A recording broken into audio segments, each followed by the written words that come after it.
Hi guys, good morning. Try ko mag-voice over. Bumaba kami ng building, magwo-walking kami. Punta ako ng market, ayan ang aming lugar, sa OK1. Mabundok siya, pababa siya. Ah, Kala ko pupunta kami ng market. Nag-aya siya sa seaside na maglakad. Isip ko, maglalakad lang kami tapos babalik. Tapos meron siyang sinasabi sa akin na hindi ko maintindihan. Hindi naman talaga kami magkaintindihan. Kailangan akong gumamit ng translator.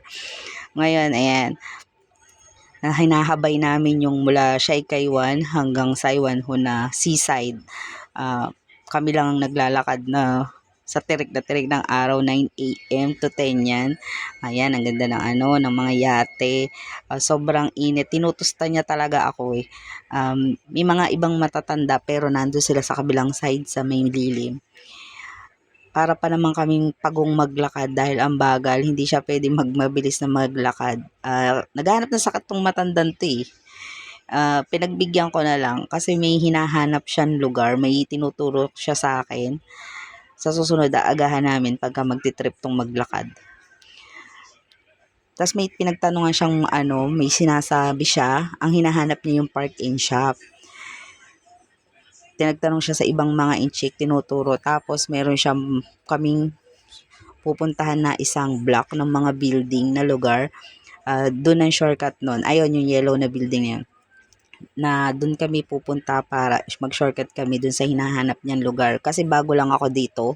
Kaya hindi ko pa alam yung pasikot-sikot. Magwa 1 month pa lang ako dito sa lugar na to. Kaya pag nagtagal, makakabisado ko na yan. At siguro matututo na rin ako magsalita ng Cantonese. Magkakaintindihan na kami dalawa na hindi ko na kailangan ng translator. Kada makita niya na Chinese, nagtatanungan niya. Napagod siya. Doon sa waiting shed na yon, naupo kami saglit. Tapos may nakilala akong isang Pilipina nag-aabang, akala niya Chinese, nagtanong siya, hindi rin siya naintindihan. Ayun, nakita na namin yung park and shop. Pumanik kami sa isang building, sa isang mall. Akala ko kaya niya hinahanap ang parking shop, may bibilin siya. Kaya sige naman ako sunod ng sa kanya, sige ka ako, dito na lang ako magbibili ng gulay sa park and shop. Ang layo nito sa lugar namin kasi Saiwanho na to eh.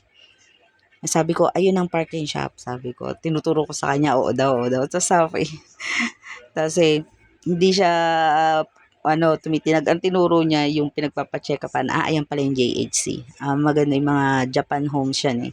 Mga nabibiling mga items yan.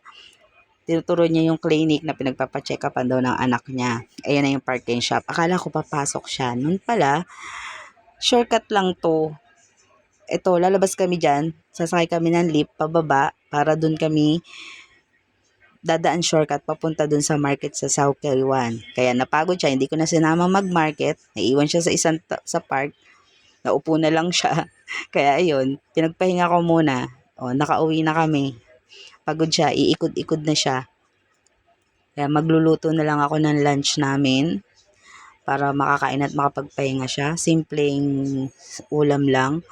Kaya kain muna tayo guys. Pakainin ko muna siya para makapagpahinga na rin siya. Tsaka makainom siya ng gamot.